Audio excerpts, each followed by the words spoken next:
soutien-gorge. C'est vraiment un parcours du combattant finalement de savoir quelle taille nous convient. Bon, tout ça évidemment, c'est la théorie maintenant. L'idéal, c'est de se rendre en boutique, dans une boutique spécialisée et de laisser une vendeuse d'un premier coup d'œil vous dire, ben voilà, j'estime que vous allez faire telle ou telle taille. C'est d'ailleurs ce qu'ont expérimenté 2 de nos téléspectatrices dans le reportage de Nadia Salmi. Il y en a pour tous les goûts, pour tous les gabarits. Mais quelle est la clé pour trouver le bon soutien-gorge?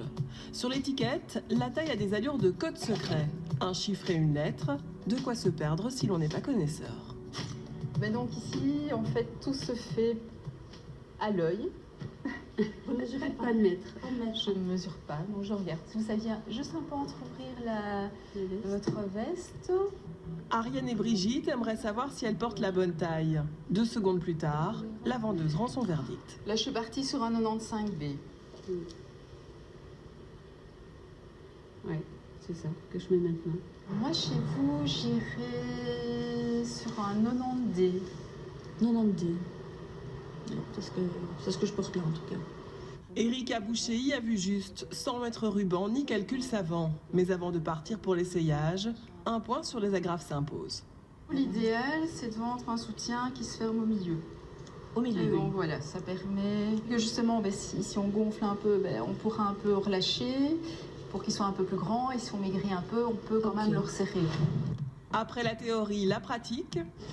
Oui, je viens. Et le test en cabine sous les conseils de la vendeuse. Est-ce que je peux voir votre dos? Voilà, parfait.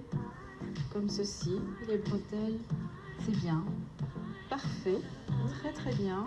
Manifestement, celui que je portais est trop serré. Qu'est-ce qui marche? Quels sont les critères pour savoir qu'on a le bon soutien-gorge? Il doit bien aller. Donc, si vous mettez un t-shirt et que ça fait des petites bosses, ça veut dire qu'il est un peu trop petit et que tout ressort. Donc, on sait déjà que la poche n'est pas à la bonne taille. Quand vous regardez, l'armature sur le côté doit être à la bonne place. Si elle est un peu trop courte, elle est sur le sein, donc ça, c'est pas l'idéal. Si elle est trop loin, c'est que la poche est trop grande. Et alors le dos. Le dos, ça c'est vraiment la règle numéro 1, doit être bien droit. Ça, c'est l'expertise de la petite boutique. Mais qu'en est-il dans les grandes enseignes de lingerie? Pour le savoir, nous sommes partis en caméra cachée. Premier magasin avec Ariane.